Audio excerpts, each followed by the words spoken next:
Senator, of course, it is very much apparent that the former president has this animosity against you. And he's very vocal about that even during interviews. Can you please enlighten us? Saan ho ba nagmumula itong or nag-umpisa itong animosity na ito? Palagay ko po, dahil sa Davao ho, hindi sanay sila ng walang tumitindig sa kanya, no? So that's one. And another is, alam niya na na-decode ko na siya. So kumbaga yung all the charade, nababasa ko na po, Mr. Chairman. So would you say that this animosity has something to do with the Senate investigation that you initiated and conducted?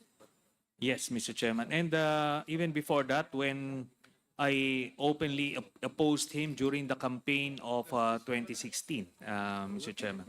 Which happened first? The campaign or the Senate investigation? The campaign started first, I Mr. see. Chairman. So the first rivalry, should I say, or opposition happened because of the campaign. Yes, And Mr. then it was followed sometime thereafter by the Senate investigation on their possible involvement on dangerous drugs. Tama po ba? Nung una po, yung Senate investigations, it's about the extrajudicial killings. Itong mga, ano po, yung involvement nila sa illegal drugs came after bumaliktad po si Mr. Las Cañas at nalaman namin yung inside story. Please enlighten us, Senator. Anong taon po yung nagkalaban po ba kayo sa election? Hindi po. I was supporting a different presidential candidate I see. in 2016. So that was 2016. Yes. How about your investigation on EJK? Anong taon po ito? 2016, around July or August, Mr. Chairman. So it's also 2016, Yes. month of August.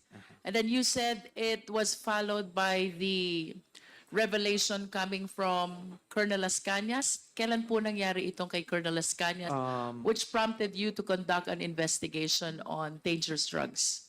Yes, around February. Oh, no. Initially, ma'am, when he turned as a witness, he was just only revealing information about his involvement in extrajudicial killings. And that period was a very short period because immediately the DOJ fast-tracked cases against him, so we needed to get him out of the country at that time.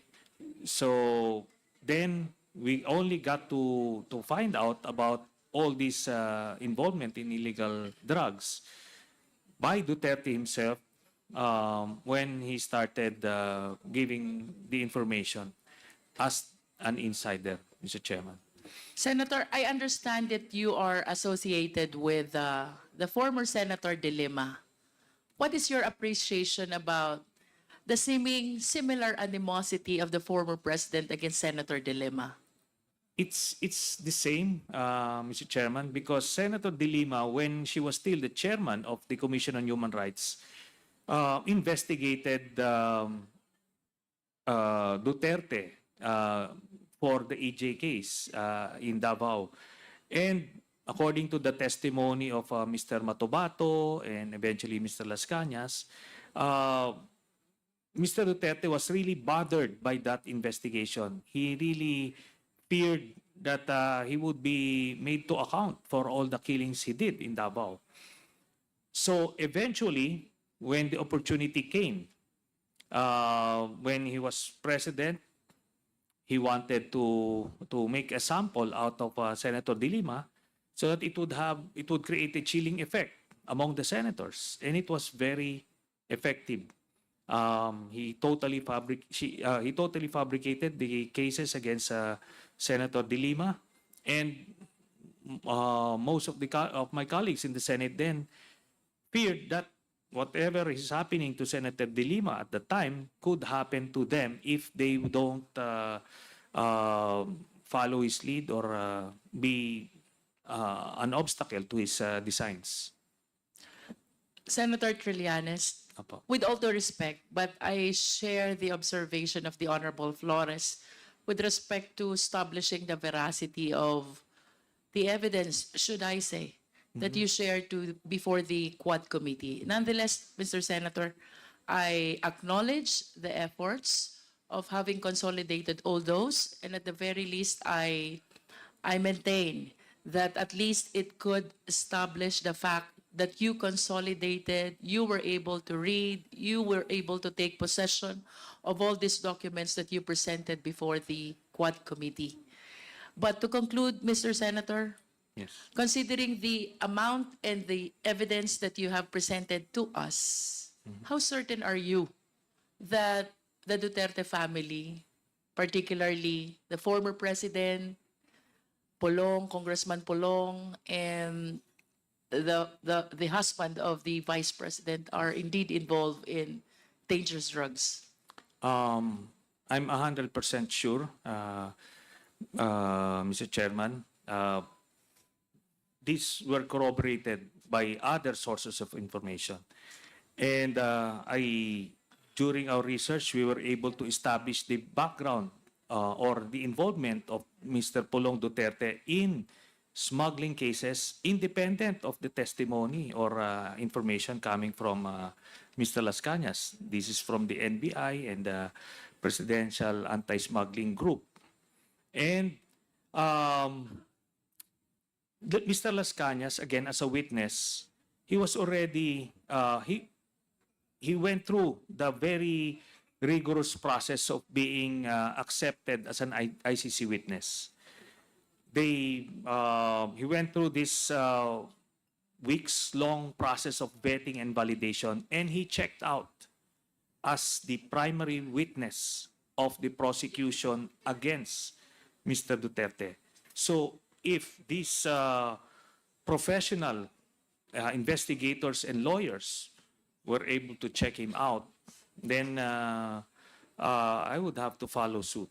So we would have our own ways of weighing testimonies or the truthfulness of witnesses before us. And I would have to say that he's way up there as a credible witness. But that's just coming from me. Now, the whole presentation I made is not to pin Mr. Duterte for these specific crimes, because I'm determined to pin him down through the ICC. And that's all I need. It's enough to put him away for life. But what I presented is to shatter that false narrative that he peddled to the Filipino people. Nagalit talaga siya sa illegal na droga. So if you'd be able to research on this Minister of Defense in Mexico, who, like Duterte, galit na galit din sa illegal na droga, pumapatay din siya ng mga drug lords, pushers, only to be found out later that he was actually on the payroll of a preferred cartel. So the pattern is the same. Now, as for other witnesses, some of the lawyers here, members of the committee, kept on saying, what are the other evidence? What are the other evidence? So let us remember that the Duterte drug syndicate operated like a mafia. And similar to how mafias were destroyed, at least some of them in the US, isang whistleblower ang kanilang naging lead that took them to different pieces of evidence and witnesses. So yun po ang nakita kong value po kay Mr. Las Cañas. Senator, one of the documents which you presented, should I say, or the information you shared, is about the huge amount of money received by the Duterte family, Yes. which, as alleged, came from drug money. Do you confirm this? That is my conclusion, Mr. Chairman, because again, the way these syndicates operate, wala naman pong mga resibo ito, wala naman mga CCTV na makikita tayo. Ito po, circumstantial. Lahat po, because I cannot explain kung saan po nanggagaling itong pera na ito na pumapasok po periodically. Yun po, Mr. Chairman. Senator, do you have any pending case against the Dutertes pertaining to this information about the bank deposits? Meron po. I included that doon po sa aking plunder case na final way back in 2016. And as I mentioned, because of this plunder case that I filed in 2016, yun po ang naging basis ng overall Deputy Ombudsman then to request from the AMLAC documents, and that led him to issue that statement that the contents of the documents that I had are similar to the documents they got.